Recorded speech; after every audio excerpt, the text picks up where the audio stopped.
यार कभी कभी है ना, दोस्तों की कमी हो जाती है। एक सेकेंड। ऐसे अच्छा नहीं लग रहा है, थोड़ा पहन लेता हूँ थोड़ा।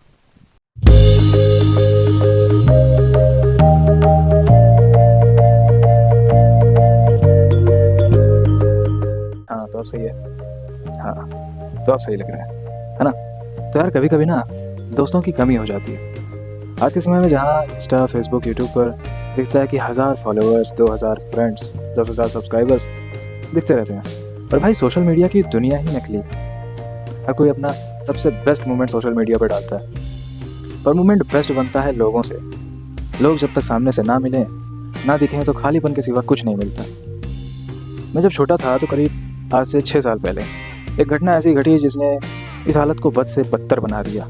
एवरीवन गॉट आइसोलेटेड, और उससे जो आदत बनी, उस आदत का सिला आज भी चलता आ रहा है। मैं बात कर रहा हूँ लॉकडाउन की। 2 साल का लॉकडाउन। लोग मिलना चाहते भी हैं, पर वीडियो कॉल आसान पड़ता है। पॉडकास्ट करना चाहते भी हैं, पर चैटिंग करना कंफर्टेबल होता है। इस कंफर्ट के चक्कर में इंसान इंसान होना भूल गया। एक पिंजरा और पिंजरे में कैद बाज जोड़ना तो चाहता है, पर इतना समय आराम करने के बाद उसके पंख फड़फड़ाने भूल गए। खैर, ये सब तो हुई फिलॉसफी की बात। आज का मेरा इरादा है कि इस लॉकडाउन की वजह से, और पता नहीं किन किन वजहों से, मैं एकदम से अपने प्रॉपर होम टाउन के माहौल से अलग निकल गया। जिसके बाद मेरा अपना होम टाउन मेरे लिए एक टूरिस्ट प्लेस बन गया, जहाँ मुझे अपने ही गांव के लोग किसी नई प्रजाति के जीव नजर आते हैं। मेरे अपने गांव की जगहों में मुझे नई चीज़ें दिख जाती हैं, जो कि नॉर्मली किसी लोकल के लिए इतना आम होती हैं कि वो ध्यान भी नहीं देते। क्या बात है, क्या बात है, क्या बात है। बगैती बहुत हो गई, काम की बात करो।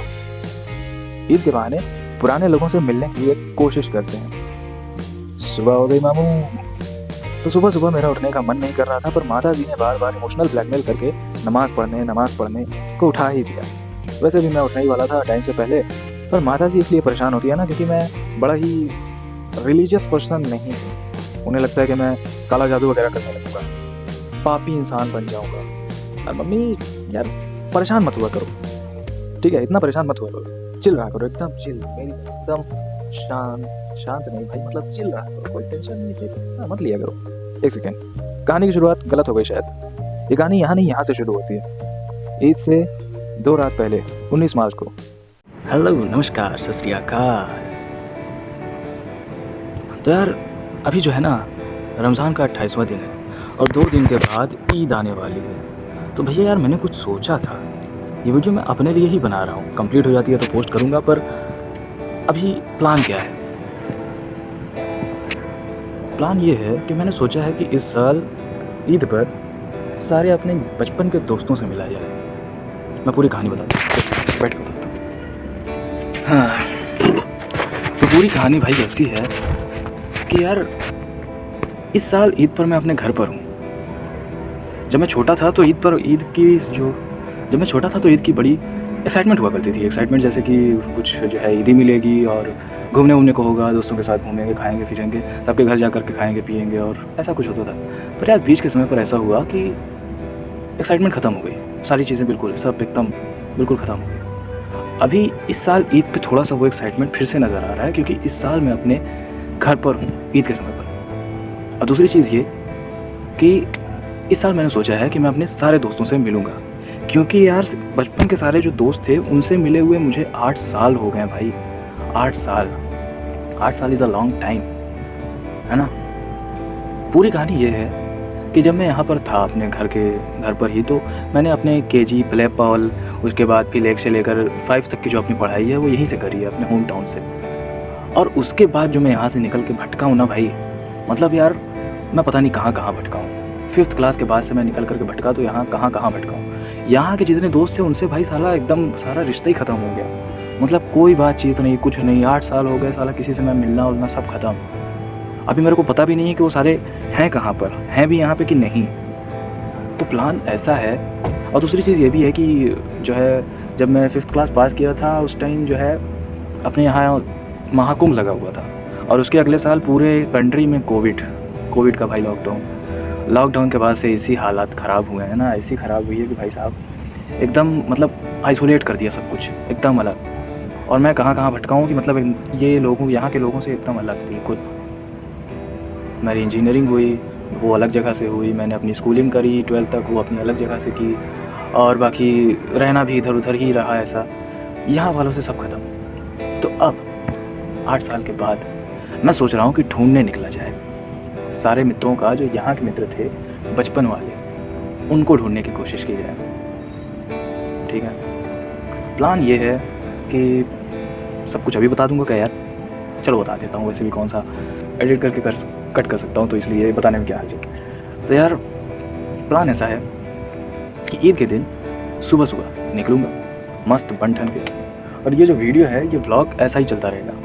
तो जो लोग मिलेंगे, फ़िलहाल अभी तो मैं बस 2-3 लोगों को जानता हूँ, 2-3 लोगों का घर में जानता हूँ, तो उनसे जा कर के मिल सकता हूँ डायरेक्ट। इसके अलावा बाकी लोग कहाँ हैं मेरे को कुछ नहीं पता भैया, मेरे को कुछ भी नहीं पता कहाँ मिलेंगे, कौन है। ठीक है, लड़कों में तो शायद मिल भी जाएँ, लड़कियों में तो यार प्रॉब्लम होगी, पता नहीं कोई मिलेगी मतलब ऐसा कुछ नहीं भाई, मतलब मिलना यार कि इतना समय हो गया है, कहाँ सबके सब, ढूंढना है सबको। ठीक है, तो वही सोच रहा था कहाँ पे सब, है ना। लिस्ट बनाऊँ, लिस्ट जैसे नहीं बनाऊँगा, निकलेंगे घूमने के लिए और देखेंगे कि कितने लोगों को मिल पाते हैं, तो काउंटिंग होगी नंबर कि कितने मित्रों से मैं मिल पाता हूँ। ठीक है, शुरुआत करेंगे अपने जो है बचपन वाले मित्रों से, और उसके बाद आगे बढ़ कर के अगर यहाँ वाले सारे हो गए, कवर अप हो गए, तो फिर मैं चलूँगा अपने 10th वाले दोस्तों से मिलने, या तो पहले ही दिन मिलने चलेंगे या फिर ईद के दूसरे दिन।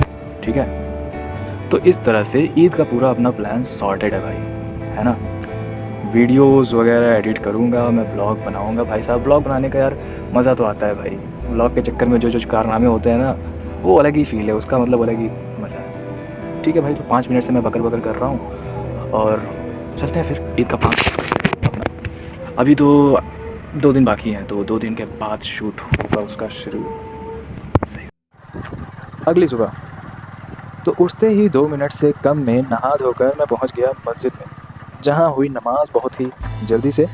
अच्छा हुआ मैं देर नहीं हुआ, वरना माता जी तो गुस्से में मेरी ये जो जुल्फ़ें हैं इसको उड़ा देती भाई साहब। यहाँ मुझे एक नया दोस्त मिला यार, इसके पास मेरे से ज़्यादा पैसे थे भाई। मुझे लगा अब तो बड़े लोगों के साथ उठना बैठना होगा। पूरे 10 रुपये थे भाई के पास, और भाई ने अपनी प्रॉपर्टी का 20% हिस्सा, पूरे 2 रुपये मस्जिद की दान पेटी में डाल दी, दान कर दिया भाई। होगा कोई इतना अमीर? हाँ, मैं तो बस नाम कर रही हूँ बस। फिर इस कार्यक्रम के बाद मैं जब निकला बाहर तो कुछ सोच नहीं रहा था, क्योंकि भाई मेरा ये दोस्त बिना गले मिले पता नहीं कहाँ गायब हो गया। कहीं मिले तो बताना। फिर मैं भटकते इस जगह पहुँचा। अपना ही गांव है, आते जाते रहता था इधर, पर ये जगह ही ऐसी है जब देखो नई लगती है, शांत, सुंदर, अप्रतिम, अविस्मरणीय, शूटिंग के लिए सुपर, बिना किसी डिस्टर्बेंस के, है ना। भैया नमाज तो हो गई है, अब नमाज के बाद हमारा प्लान है कि हम जाएंगे सबके पास एक एक करके घूमने के लिए। अभी यहाँ पर मैं बैठा हुआ हूँ, ये जो जगह है देखो पहले,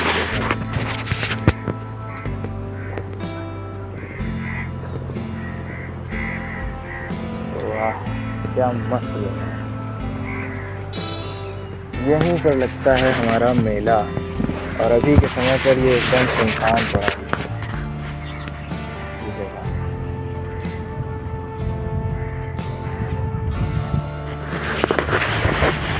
सामने उधर हमारा ये पेड़ है, ये पेड़ बड़ा फेमस पेड़ है।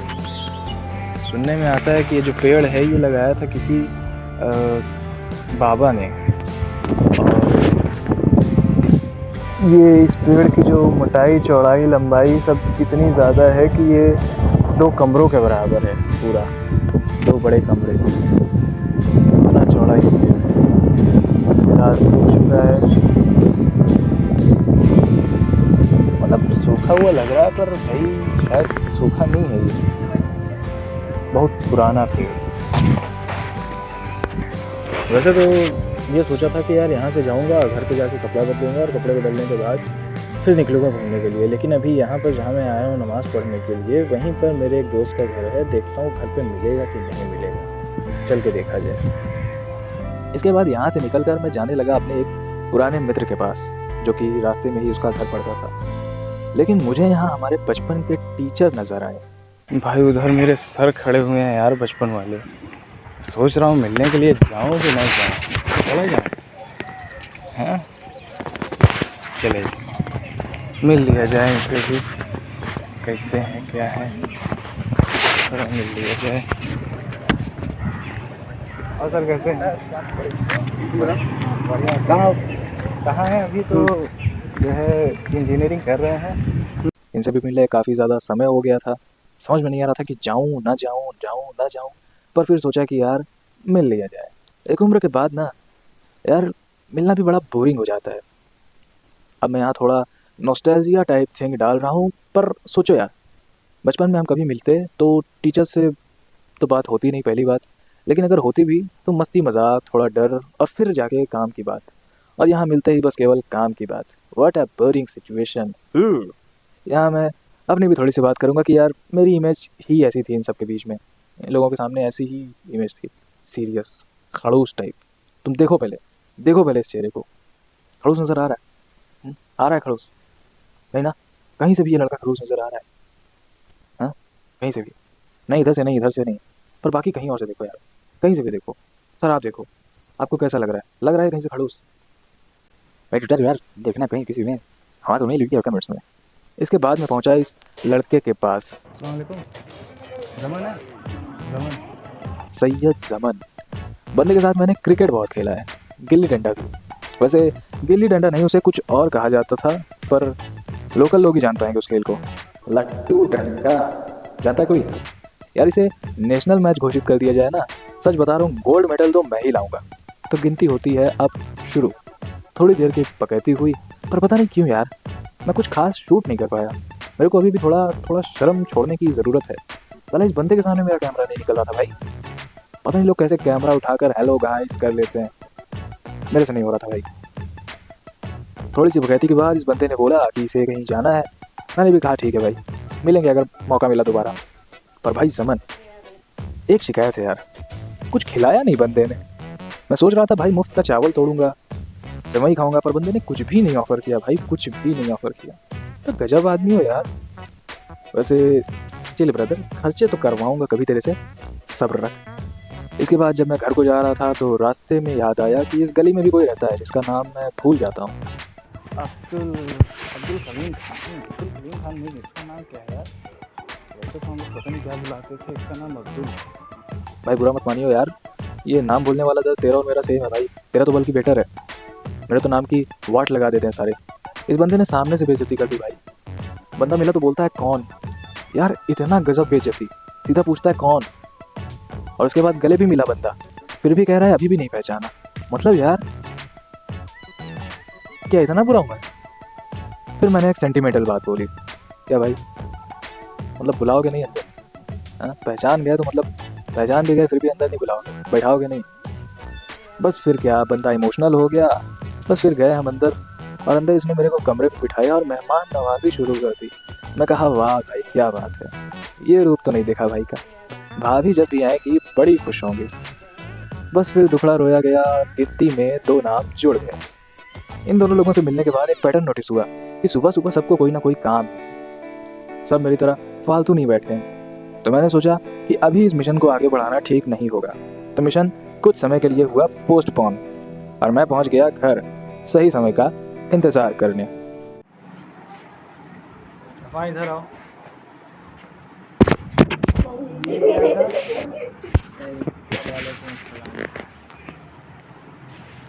ये आ गए हैं इस लड़के के दोस्त। क्या नाम है भैया आपका? अरशद रज़ा। आप? हाँ अरे शक्ल तो दिखाओ यार।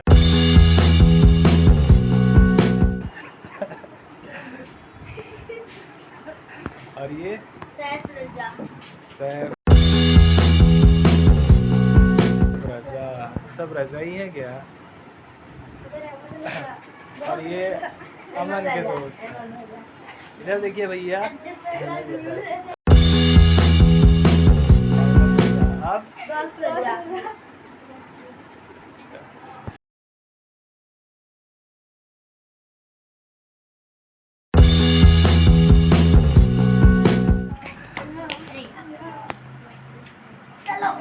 Oh my God. Well, folks, it's time to kick it old school. So you can feel cool. Give it to me, baby.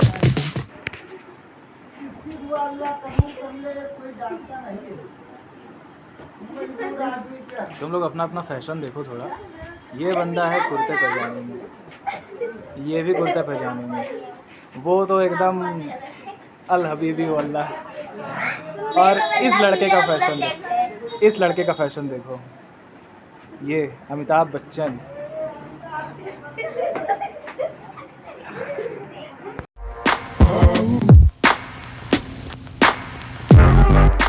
इसके बाद मैं निकला अपने पड़ोसी मित्र से मिलने के लिए, जो कि मेरे घर के सबसे करीब था। मैंने सोचा कि इससे तो सबसे पहले मिलूंगा क्योंकि इस बंदे का घर सबसे पास था। पर जब मैं इस बंदे के घर पहुंचा तो पता चला कि ये नमाज पढ़ने गया हुआ है। माई टाइमिंग वॉज रॉन्ग, एकदम गलत टाइम पहुंच गया। बस फिर क्या, थोड़ा इंतज़ार, थोड़ी देर घर पर पड़ा रहा, आधे घंटे बाद फिर पहुंचा तो पता चला ये बंदा गाड़ी लेकर पता नहीं कहाँ निकल चुका है। मेरे पास इसका कोई कांटेक्ट नंबर भी नहीं था। घर वाले सब इसके जो इंची खींचा कुछ बच्चे पड़े हुए थे, मतलब बच्चे थे बैठे हुए थे, और वो आकर के कह रहे हैं कि वो बंदा निकल गया गाड़ी लेकर के। मतलब यार 2 बार मैं गया पर भाई ये बंदा था ही नहीं घर पर, मिला ही नहीं। बस फिर मैंने कॉल लगाया मेरे बचपन के सबसे खास दोस्त को। पता नहीं कैसे रास्ते में मिलते कभी इसका नंबर मेरे पास आ गया था। आज कॉल किया इस बंदे को मैंने, पर भाई इसने कॉल पर सीधे पूछ लिया, कौन बोल रहे हो भाई, कौन बोल रहे हो भाई। पहचाना नहीं यार। मैंने अपना परिचय बताया और साथ ही लोकेशन पूछी भाई की। बस फिर क्या, फिर काउंट हुआ हमारा रियूनियन का 3rd नंबर। भाई इस बंदे को मिलकर तो यार दिल खुश हो गया। मतलब भाई बाकी जिनको मैं मिला उनमें तो काफ़ी बदलाव दिखा, कुछ नेगेटिव वे में, कुछ पॉजिटिव। पर भाई तुम्हारा तो यार एकदम झकास, वही पुराना एटीट्यूड, वही पुराना ह्यूमर, वही पुराना लुक। अबे हीरो लगता है भाई तू। Love you bro. भाई का झोसी में लाल चौक के पास कैफ़े है जो कि भाई खुद चला रहा है। और मैं यार इतना जजमेंटल हूँ इन सब जगहों पर कि मेरे को लगा कि भाई ने पढ़ाई लिखाई एकदम छोड़कर बस कमाने पर ध्यान लगा दिया। पर इस भाई की बातें सुनकर जो खुशी हुई है ना, I was not expecting this type of thinking and broad view from anyone out there in my hometown। पर भाई बस तुमसे एक चीज़ से नाराज़ हो गया मैं, चाय कम पिया कर भाई, कम पिया कर थोड़ा। और भाई सच बताओ ना, मेरा भी मन है कभी अपना कैफ़े खोलूँ। कैफ़े में एक कोने पर हर रोज़ स्टैंड अप हो, एक कोने पर म्यूज़िक जैमिंग हो, एक कोने पर बुक्स रखी हो ढेर सारी, जो मैंने पढ़ी वो भी, जो मैंने लिखी वो, और जो शायद कभी लिखूँगा वो, सब एक जगह पर। और एक कोने में वो जगह हो जहाँ 2 अजनबियों को ज़बरदस्ती बैठना पड़े, ज़बरदस्ती बात करनी पड़े, पर जब बात हो तो बिना ज़बरदस्ती के दोस्ती हो जाए। और बीच में एक खुली जगह हो जहाँ नाचने के लिए किसी को किसी का मुंह देखने की ज़रूरत ना पड़े, जहाँ फ्लोर पर बड़े अक्षरों में लिखा हो, भाड़ में जाए दुनिया, भाड़ में जाए दुनिया के 4 लोग। इस कैफ़े का नाम क्या होगा ये सोचना अभी बाकी है। खैर, सपने देखना अच्छी बात है। अल्फैज़ भाई से मिलने के बाद जिक्र हुआ एक और दोस्त का, जो कि भाई एकदम मेरे लिए ईद का चांद हो गया था। इस भाई से तो मिले क्या देखे 8 साल हो गए थे, और मुझे पता नहीं था कि ये बंदा अल्फैज़ भाई के टच में है। भाई ने किया कॉल, पर यार पता नहीं क्यों ये सब मूवमेंट में रिकॉर्ड नहीं कर पाता। मतलब क्या ही चूतियापा है यार। मेरे को अभी काफ़ी कुछ सीखना है, और सबसे इम्पोर्टेंट चीज़ ये कि भाई कैमरा हर वक्त रोलिंग रखना चाहिए। कैमरा रोलिंग नहीं रहता मेरा, मिस हो जाता है सर। पर एक चीज़ है भाई, रीमेक कर सकते हैं यार, लेकिन रीमेक में आलस आता है भाई, पता नहीं क्या मिस हो जाता है ऐसे। कैमरा रोलिंग रखना चाहिए। इन सब के बीच जब हमारे काउंटिंग नंबर्स में 4 लोग जुड़ गए थे, सोचो इतना देर टाइम देने के बाद भी सिर्फ 4 लोग, सिर्फ और सिर्फ 4 लोग। इससे पता चलता है कि कितने छितरे बितरे हो गए हैं सब। रियूनियन के नाम पर सिर्फ 4 लोग जुड़े और 5वां मैं, बस। Well, folks, it's time to kick it old school. So you can feel cool. Give it to me, baby. Baby. इतने ही में मैं भी थक चुका था। सोचा तो मैंने ये भी था कि उस साल बैच के जितने भी लड़के लड़कियां थे उन सब से मिला जाए, और अपने सर से कहकर एक रियूनियन पार्टी रखी जाए उसी जगह पर जहाँ से हम निकलकर छितर बितर हुए थे। पर यार हिम्मत नहीं हुई, बड़ा डरावना माहौल है यहाँ। लड़के मिलने इतना मुश्किल हो रहे हैं, लड़कियों के मामले में तो बवाल हो जाएगा। दुनिया कहने का एक मौका नहीं छोड़ना चाहती कि यार इनका कुछ तो चल रहा है। मतलब यार क्या ही है ये, हम 21वीं सदी में जी रहे हैं और आज भी इतनी बेकार की सोच, कैसे और क्यों? I am upset, I am so upset, so upset. Video होने जा रही है अब दी एंड। पर एक मिनट, थोड़ी सी और बकैती करनी है यार। यार इतना लंबा समय जब किसी को दे देते हो ना जहाँ वो आपको मिस करे, तो यार लोग जो हैं वो तुम्हारे बिना जीने की आदत डाल लेते हैं। कभी कभी इस आदत को डालने के लिए कुछ चीज़ों का भी सहारा लेना पड़ जाता है जो आपकी जगह लेने के लायक तो नहीं है, पर कभी कभी काफ़ी होती हैं। नशे की बात कर रहा हूँ। मैं कोई ऐसा नहीं हूँ जो किसी भी ऐसी आदत को छुड़ा सकता है, और ना ही मैं कोई होता हूँ ऐसा कुछ कहने वाला। कौन हूँ मैं? जिन लोगों से मैं मिला उनकी लाइफ में तो मैं कल का खोया हुआ वो नोट हूँ जो अचानक से कई सालों बाद एक झोले में मिलता है, पर अब वो नोट चलना बंद हो चुका है। जिसे देखकर उन्हें खुशी तो होगी शायद, पर मैं उनकी ज़िंदगी की किसी भी चीज़ में कहीं पर कोई रोल नहीं प्ले करता। मैं अचानक से एक दिन ऐसे एक तारे के जैसे इनके आगे चमकूं और फिर सोचूं कि दिन के 24 घंटे में जो कुछ ये करते थे अचानक से मेरे लिए एक जगह खाली करें। ये इतना आसान तो नहीं है।